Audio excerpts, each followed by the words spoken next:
Hello everyone and welcome back. My name is Mr. Kovalt, and in this video I'm going to be going over Dalton's law of partial pressures as it relates to the collecting of a gas over water via water displacement. So the first thing I want to point out is in this picture you have a container of sorts upside down submerged in a vessel of water and you'll see here a some sort of hose. This hose is connected to some sort of reaction vessel. And in that reaction vessel, some gas is being produced, and you want to collect that gas. You want to know, well, how much gas is produced. And so you'll see that the hose goes in through the water and up into the container. So the other end of the hose is open inside the container that is upside down. Now, the other thing you'll notice is that this vessel is completely full of water. You don't want to start with any air because remember, the whole point is to collect the gas that you are producing and then measure the volume of that gas, measure the pressure of that gas, and so on. So you don't want any gas already up here that's going to influence your results. So as the gas is being produced, it's going to bubble up into the container, and as it bubbles up, it's going to push the water down. So the water is then pushed down as it's filled with air, and the air is taking up volume, and there's pressure as well. And so that is what's causing the water to go down. So the pressure is pushing down on the water. And so, of course, the water level inside should go up. I'm sorry, the water level on the outside container should go up because the water on the inside of the container is being pushed out and down and out. And so then when the reaction is over, you'll have a certain amount of gas left in there. And then that's the gas that you're interested in measuring the pressure of and the volume. And so usually the container that you have is going to have markings on here. It's going to have gradations so you can measure the volume of the gas. And so this is what your typical reaction looks like. So your reaction apparatus, where you have an Erlenmeyer flask, you've got some sort of reaction going on in here that's producing gaseous bubbles. That gas is then passed through. It's going to be forced through this tube, and the tube is then submerged in the water and comes up in through the mouth of the other flask. And you'll see that this flask is upside down. And originally, it should be assumed that originally that this flask was full of water and it was submerged in the water of this other flask. And so as the bubbles come through, they're going to collect on top and push the water that was in the flask down. So the gas is being created with a push. This gas is going to push the water of the collection container, and it's going to displace the water from the container into the larger container. And so this allows you to find the volume of the gas collected. So then the total pressure in the container is going to be the same as the atmospheric pressure of the room. So remember what's happening here on the outside, you have this atmospheric pressure. This atmospheric pressure is pushing down on this outside surface of the water in this container here. So the pressure of the gas is going to build up and push the water out until the pressure is balanced. And then once the pressure is balanced, then the pressure on the inside of the flask should be equal to the pressure on the outside of the flask. And so that is important to remember. So there's a balancing between the pressure on the inside and the pressure on the outside, which is your atmospheric pressure. So if you line up the water levels of the collection container, right, uh, with the water in the level line of the water bath, then the pressure inside the collection container will be the same as the pressure on the outside. Otherwise, you have this difference here in the column of water, which you would have to then take into consideration.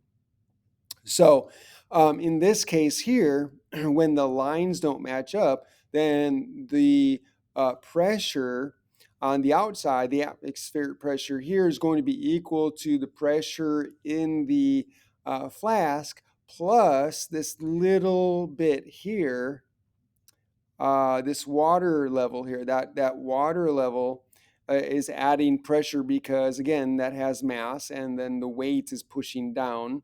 So um, that would complicate the math a little bit. You could do it if you knew the density of the substance here, if it's water, and you know the mass there or the height of the column there, you could kind of figure it out.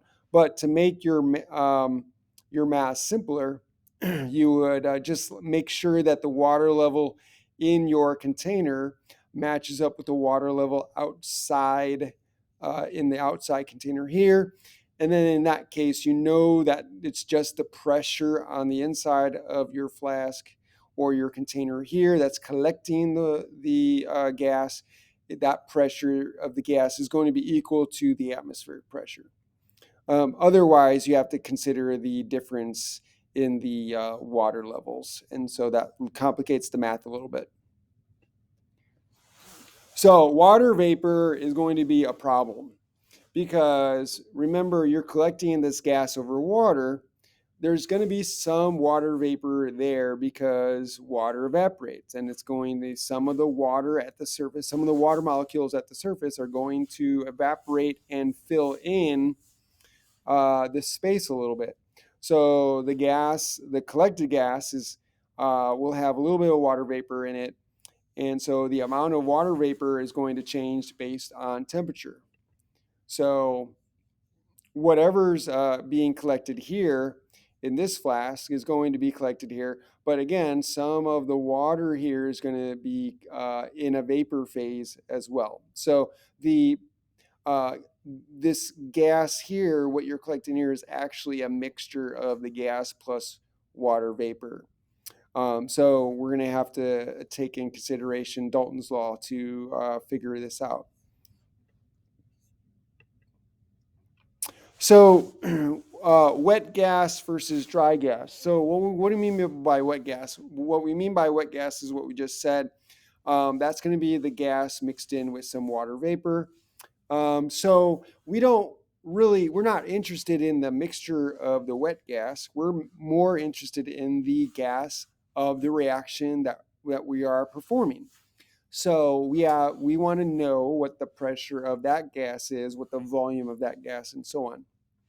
So the total pressure of the gas we're collecting is actually going to be a total. It's going to be a combination of the two gases: the gas of the substance that of the reaction, the gas of the reaction that's produced, plus the water vapor.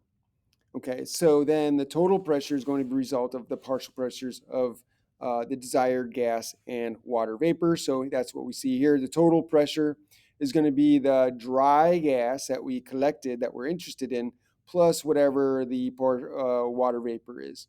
So what we need to do in order to get the pressure of just the gas that we're interested, the dry gas, we're going to need to take the total pressure, which again is equal to the atmospheric pressure. So if we know the atmospheric pressure, we know the total pressure. And then we're going to have to subtract out the partial pressure of the water.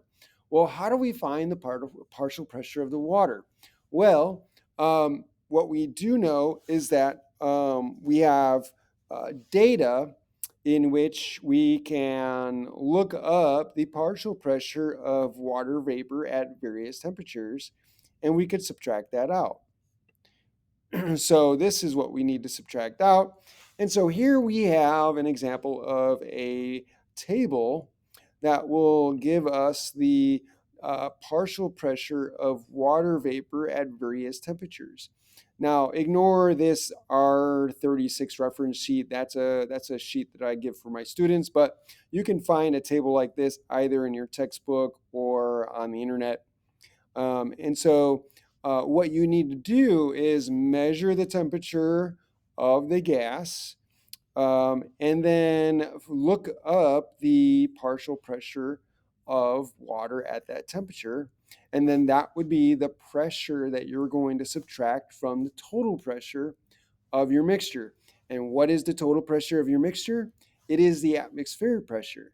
And so you can look up the atmospheric pressure using your barometer or using whatever reference you're using for the atmospheric pressure in your classroom. So you could use a barometer to do that.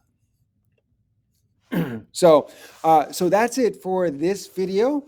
I hope you enjoyed this video. In my next video, I'll go over a couple of examples of where you can solve problems involving the partial pressure, collecting a gas over water, in which you have the partial pressure of water and the gas as well. So if you enjoyed this video, if you like this video, please hit the like button. Also subscribe to my channel, hit that notification bell.